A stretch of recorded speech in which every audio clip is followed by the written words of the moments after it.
Ano ba talaga yung Tumakas? nangyari? Oo, ayan kasi na. bakit nagkaputukan? Ayan. Alamin natin dahil yung insidente sa Senado kagabi, kinundina ng mga senador. Detalye balita mo, RH28, Raymond Adpaas. Laki Raymond. Elaine, Mayor, kinundina nila Senador Joel Villanueva at Senador Juan Miguel Zubiri ang nangyaring kaguluhan sa Senado na meron pang nagpaputok ng baril. Ayon kay Villanueva, dapat ay tiyakin na magkaroon ng masusing investigation at mapanagot ang mga responsable upang hindi na ito maulit muli dahil nakatapat ito sa lugar kung saan nagpupulong ang mga senador at kung saan nakastandby ang mga kasapin ng media. Nagpasalamat ito sa mga tauhan ng Office of the Sergeant at Arms o sa Philippine National Police at Philippine Marines sa pagtutulungan upang matiyak ang seguridad sa Senado. Samantalang kinundina din ni Zubiri ang nangyari sa Senado kagabi. Nanawagan ito sa PNP na pagtagpi-tagpiin ang mga pangyayari, kilalanin kung sino ang mga nagtangkang pumasok at dapat lang silang mapanagot. Mayroon Elaine, nakakordon pa doon sa supposedly ay yung tinangkang pasukin dahil doon yung mayroon kaming narinig na putok kagabi dahil ang sabi ay nandoon pa yung mga investigador mula sa Scene of the Crime Operatives o SOCO ng Philippine National Police. Ang aming iniintay dito ngayon dahil kalat na kalat yung balita na nakalapas daw kanina madaling araw si Senador Bato de la Rosa sakay ng sasakyan ng isang senador din sa paglabas mula dito sa Senado, Mayor at Sister L. At inintay din namin yung magiging official report ni General Mau Aplaska ng ang siyang hepe ng Office of the Sergeant at Arms. Dahil kagabi, sabi ni Secretary John B. Crimulla doon sa kanilang pagharap nila sa media nung gabi na, kasama si Senate President Alan Peter Cayetano, ay warning shot yung nangyari para takutin o kaya palayuin yung armadong grupo na nasa kabilang bahagi ng GSIS building para sila ay, yun ang naging dahilan para sila ay umatras at hindi na itinuloy yung kanilang tangkang pagpasok sa second floor na bahagi ng Senate building. Raymond, ayan, may nasabi kang armadong grupo sa kabilang building ng Sa may GSIS. Senate, sa GSIS. Ano ito? Sila ba ay tangkang mag-aresto kay Senator Bato? Anong grupo ito? Walang malinaw kasi Mayor dahil tinatanong namin kung may nakakita ba talaga na may grupong nandoon. Yun lang daw ang report. Basta ang report nila, may armadong grupo na nagtangkang pumasok at yun yung kanilang kaya nagkaroon ng putok para kumbaga takutin sila at huwag nang ituloy yung kanilang balak. Kasi may report pa kagabi na drinidrid dahil yung pader, yung mga pintuan ba o pader ba yung drinidrid para mapasok ang Senado? May report nga na ganun, Mayor, pero ako personally, ang itinuturo sa amin na may tumutunog sa baba.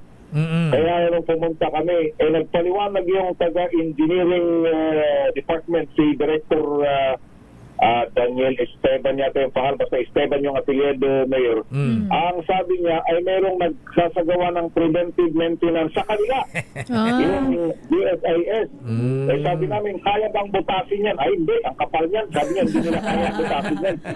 Sabi niya, kaya huwag kong maniwala dyan. Sabi niya, doon sa portion na sinabing nagkaroon ng tangkang pagpasok, second floor naman. Yun yung kadiretso nung kung pumasok ka doon, dadaanan mo yung media conference area, diretso papunta ng session hall, Mayor.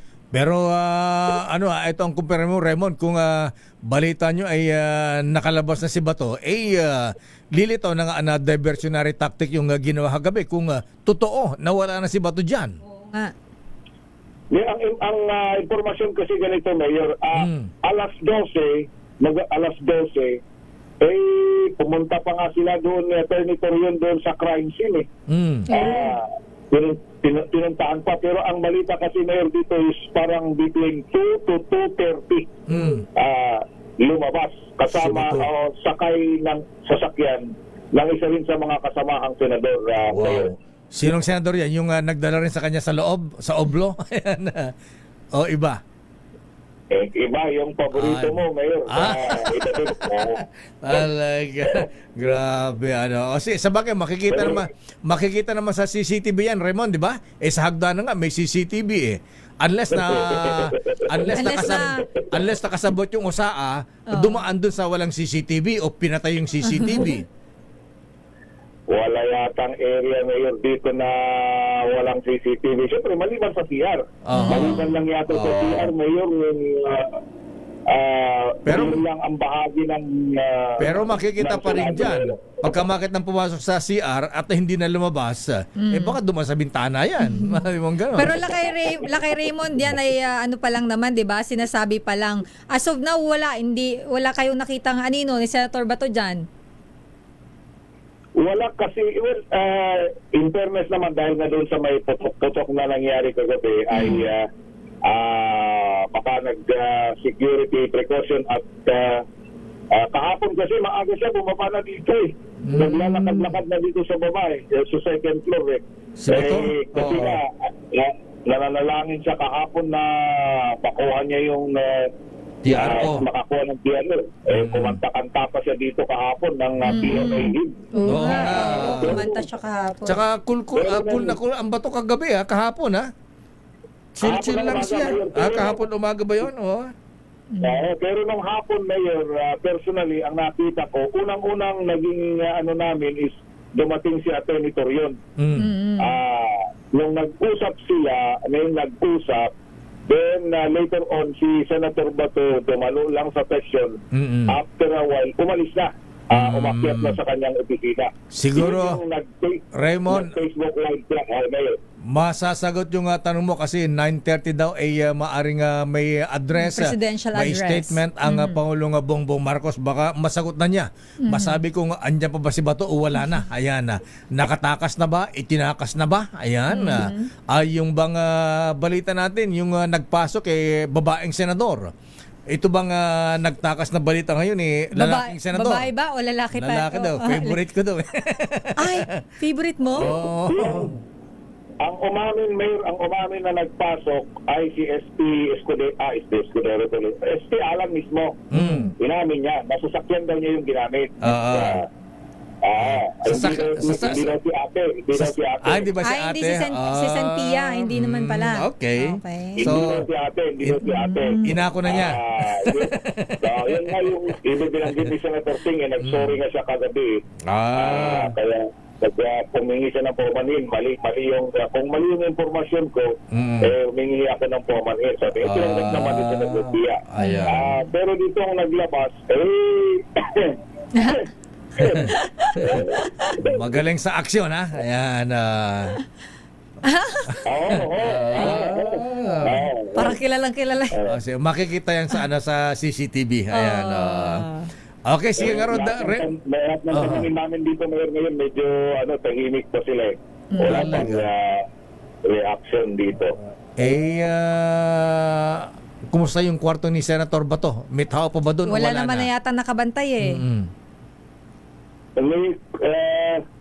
Hindi, naghigpit na nga silang umakyat doon, Mayor. Naghigpit na sila. Yung mga... Okay. Kasi lalong-lalo na pag ganitong Huwebes, maraming naka-work from home na mga Senate employees. Kakaunti na lang yung nandito na bagamat nagpapapasok naman sila sa Senado, pero yung mga meron lang talagang business dito ang pinapapasok. At kung hindi, pupunta ka sa fifth floor, wala ka namang pupuntahan doon iba, ay wala. Hindi ka na pwede. Pairat dahil Okay nga Rod, Raymond. At may report si Let ha? Dahil anytime, ayan, 9:30 na, ayan, baka pakinggan natin ang presidential address mula kay Pangulong Bongbong Marcos Jr. Wala dito sa Senado, hintayin namin yung report either ni Secretary Dong Mendoza or ni General Mau Aplaska kung mayroon na silang official report. Mula sa Senado, ito si RH28, Raymond and Paz, una sa Pilipinas, una sa Pilipino.